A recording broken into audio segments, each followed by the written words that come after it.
Imagínate poder salvar los bosques tropicales simplemente buscando en Internet.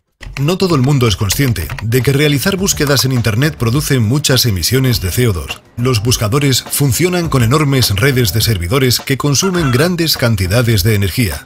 Al mismo tiempo, estos buscadores ganan miles de millones de dólares gracias a la publicidad. Quizás podrían utilizar sus beneficios para devolver algo al medio ambiente. Es hora de que conozcas Ecosia, el buscador ecológico. Al igual que en otros buscadores, los enlaces patrocinados generan ingresos para Ecosia. Pero en lugar de guardar este dinero en el bolsillo de los inversores, Ecosia dona el 80% de sus ingresos a un proyecto para la protección de la selva tropical que lleva a cabo WWF. En los últimos 50 años, la mitad de los bosques tropicales ha desaparecido, y cada año un área de selva tropical del tamaño de Inglaterra es quemada o talada.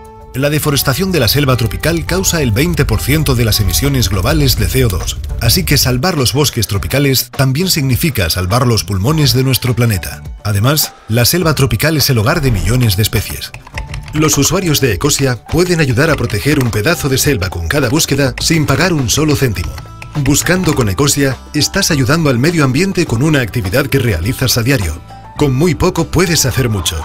Cuando realizas una búsqueda con Ecosia, haces una contribución significativa en la protección de las selvas tropicales, de una superficie de casi el tamaño de Suiza.